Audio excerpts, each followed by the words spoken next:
Welcome to The Print. Mike Sroka from Dealpath. Thanks so much for joining us. David, thank you for having me here. Very excited to be here. Wonderful. Well, first off, congratulations on the recent fundraise.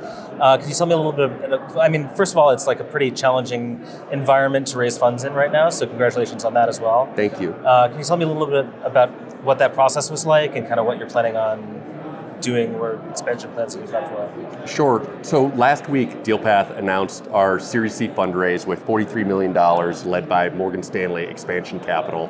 And this is a growth round for us. Our business has been in a great growth pattern. We've almost doubled our team over the past year to 100 people across offices in San Francisco, in New York City, and Toronto. We've been building our book of clients and really building out our platform to support those clients. We have lots and lots of work in front of us and are looking forward to building out our teams and capabilities to really support a global business. Well, cool. Well, tell me a little bit about the founding and philosophy behind Dealpath.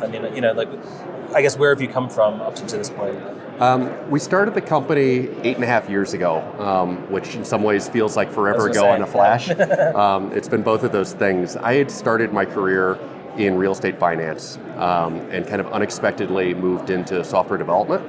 And so now building software for real estate investment and finance seems like a very logical progression. But I can't say that it was really planned that way. It happened very organically, and I'm thrilled that that's been the case.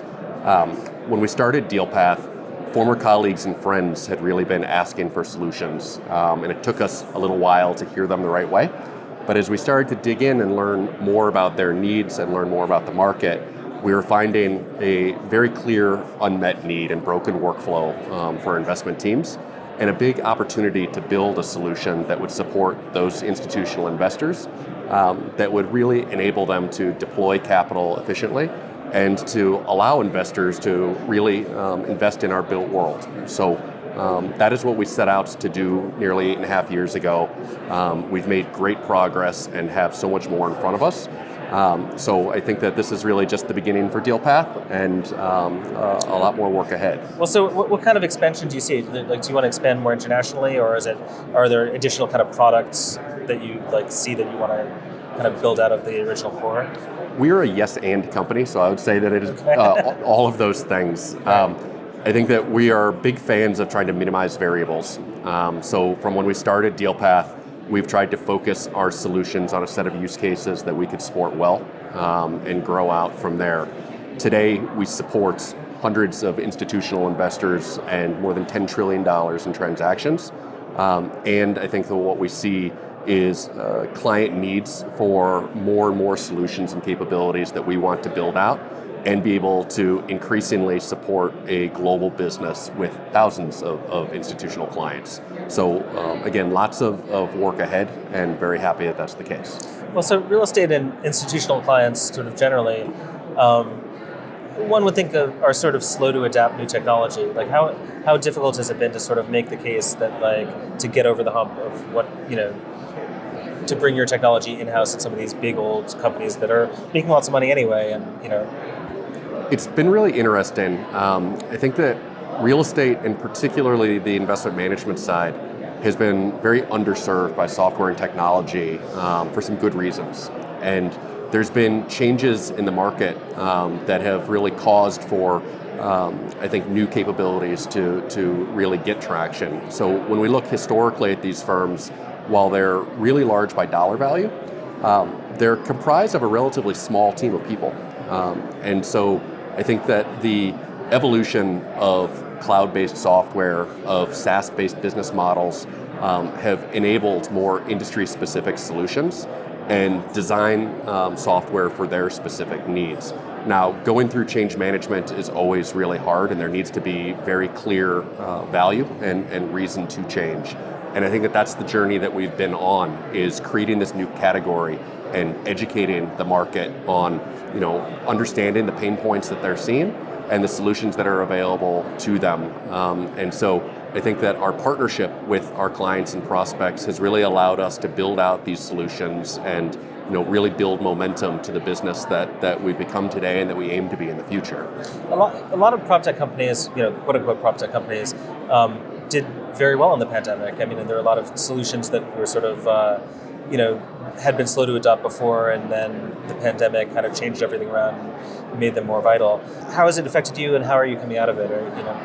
I do think that we are one of those stories where, while there were so many horrible things about the pandemic, it was a real accelerator in the digital transformation of real estate, and it put a spotlight on some issues and trends that had been bubbling up, but caused for an immediate need to make changes. So in our universe, I would say that every owner and investment manager in the world frantically zoomed in to try to understand the performance of their owned portfolio, to consider potential repositions or opportunistic investments.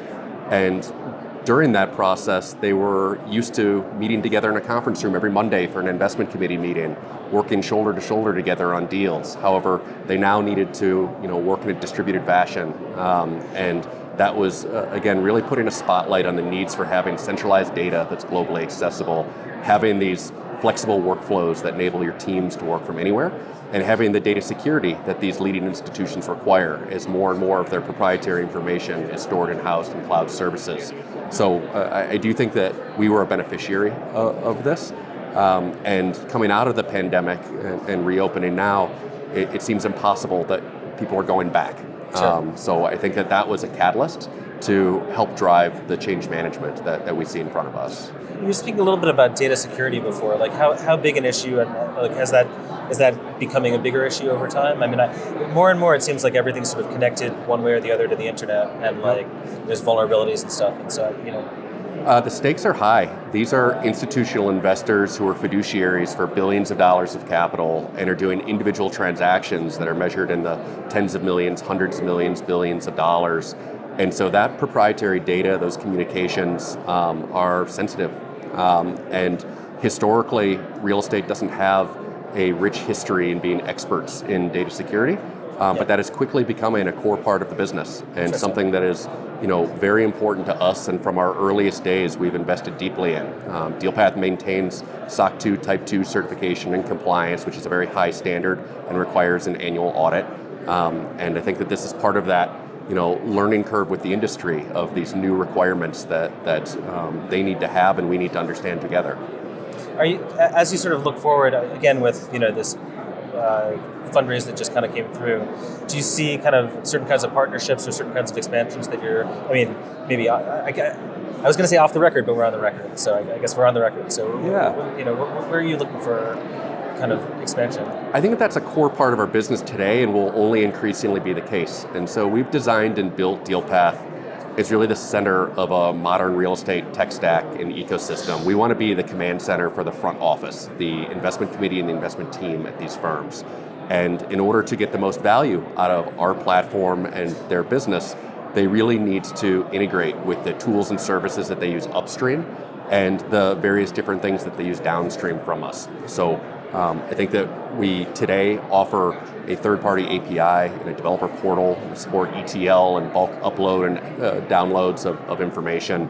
We have built-in integrations with a number of partners, and that's something that we continue to invest in over every period. We think that it's really important that these clients be able to access and manipulate their data across the different tools that they need to utilize. Cool. Well, thanks so much, Mike Sroka, for joining us on The Print, and hope to see you again soon. Thank you so much for having me. It's a pleasure to be here.